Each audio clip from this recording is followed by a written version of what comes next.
मक्का और मदीना में सेल्फी लेने पर सऊदी सरकार की चेतावनी। नमस्कार, स्वागत है आपका हमारे चैनल डेली सऊदी न्यूज पर। खबर शुरू करने से पहले एक जरूरी सूचना आपको दे दें कि अगर आप सऊदी में फंस गए हैं, कफील आपको छोड़ नहीं रहा है, आप परेशान हैं, वापस अपने घर लौटना चाहते हैं, तो घबराए नहीं, स्क्रीन पर दिए गए नंबर पर कांटेक्ट करें।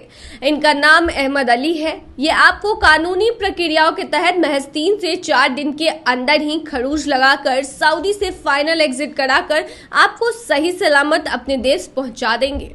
सऊदी अधिकारियों ने मक्का और मदीना में सेल्फी और वीडियो बनाने के बढ़ते चलन पर चिंता जताई है। उन्होंने इसे पर्यटकों का व्यवहार बताया और तीर्थ यात्रियों से प्रार्थना पर ध्यान देने की अपील की है। पहले इन मस्जिदों में फोटो खींचना सही नहीं माना जाता था, लेकिन अब स्मार्टफोन के बढ़ते इस्तेमाल और तेज इंटरनेट के कारण लोग अपने एक्सपीरियंस को तुरंत रिकॉर्ड कर लेते हैं और इसे शेयर करने लग जाते हैं।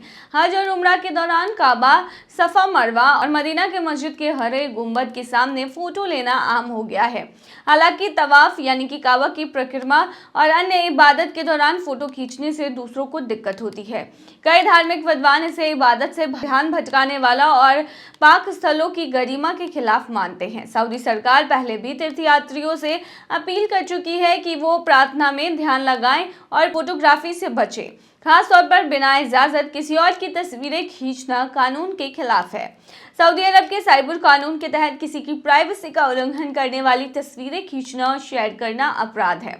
ऐसा करने पर 1 साल तक की जेल या 5 लाख सऊदी रियाल यानी करीब 1 करोड़ रुपए तक का जुर्माना हो सकता है। पिछले कुछ सालों में कुछ भारतीय तीर्थयात्री भी इस कानून के उल्लंघन में फंस चुके हैं। इनमें वो लोग भी शामिल थे जिन्होंने हरम के अंदर भारतीय तिरंगा और भारत जोड़ो यात्रा का पोस्टर लेके फोटो खिंचवाई थी। अधिकारियों ने साफ कहा कि लोग अपनी इबादत को प्राथमिकता दें और धार्मिक तथा कानूनी नियमों का पालन करें। पाक स्थलों की गरिमा बनाए रखना सभी की जिम्मेदारी है। सऊदी अरब सरकार ने इसे लेकर दिशा निर्देश जारी किए हैं। बता दें कि अब आपको कुछ मामलों में हज के लिए रिफंड भी मिलेगा अगर आपने रजिस्ट्रेशन कराया है तो। अगर हज से पहले किसी का एक्सीडेंट हो जाता है या किसी की मृत्यु हो जाती है तो ऐसे मामलों में रिफंड कर दिया जाएगा। इस साल जून के महीने में हज यात्रा शुरू होगी, जिसमें दुनिया भर से लाखों मुसलमान हज के लिए मक्का जाते हैं। गल्फ न्यूज के अनुसार सऊदी अरब ने कुछ मामलों में हज की राशि वापस करने की घोषणा की है। इसमें कहा गया है कि अगर किसी हज यात्री की यात्रा से पहले मृत्यु हो जाती है तो और या फिर ट्रैफिक एक्सीडेंट हो जाता है जिसकी वजह से वो हज करने में असमर्थ है तो रिजर्वेशन का पूरा रिफंड यात्री की पत्नी को दिया जाएगा। साथ ही अगर कोई हज यात्री महिला या पुरुष एक्सीडेंट का शिकार हो जाता है तो उसके बाद उसके लिए हज पर जाना मुश्किल हो जाता है तो उसको रिफंड दिया जाएगा। हालांकि ये ऐलान सिर्फ सऊदी के हज यात्रियों के लिए ही है। माँ से कहा आखिर करूंगा कॉल, लेकिन नहीं आई दोबारा उसकी कॉल और पता लगा कि हो चुकी है मौत। सऊदी अरब में एक भारतीय की मौत हो गई है। परिजनों को हत्या की आशंका है, लेकिन वहां की पुलिस का कहना है कि भारतीय ने खुद की जान खुद ली है।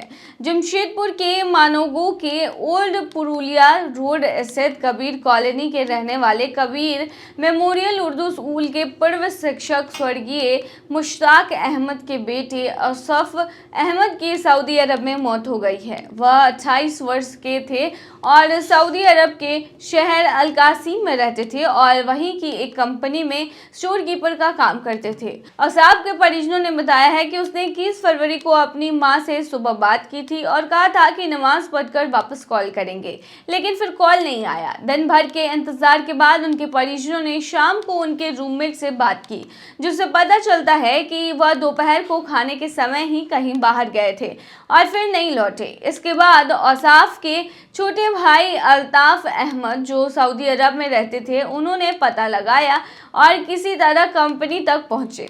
कंपनी ने पहले दिन कोई रिस्पॉन्स नहीं किया, लेकिन दूसरे दिन पता चला कि पुलिस को औसाफ की बॉडी उनके कैंप से 15 किलोमीटर दूर मिली है। अब किसी को नहीं पता है कि यह घटना कब, कहां और कैसे हुई। कंपनी के लोगों का कहना है कि उन्होंने खुद अपनी जान ली, लेकिन परिजन इस बात से संतुष्ट नहीं है।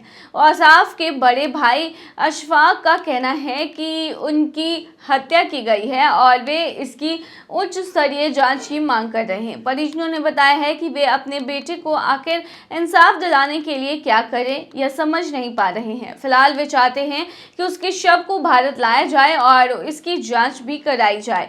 इस घटना के बाद जमशेदपुर के लोगों ने औसाफ के परिजनों के प्रति संवेदना व्यक्त की है। उन्होंने बताया कि औसाफ की मौत से परिवार को बड़ा झटका लगा है और वे अपने बेटे को आखिर इंसाफ दिलाने के लिए क्या करें वो समझ नहीं पा रहे हैं। तो आपको बता दें कि औसाफ जो है वो सऊदी अरेबिया में रहते थे और उन्होंने अपनी माँ से बात की थी और बोला था कि नमाज पढ़कर वो वापस बात करेंगे, लेकिन दोबारा कभी उनका कॉल नहीं आया। परिजनों को सूचना मिली कि उनकी मौत हो गई है, उनका जो डेड बॉडी है वो मिला।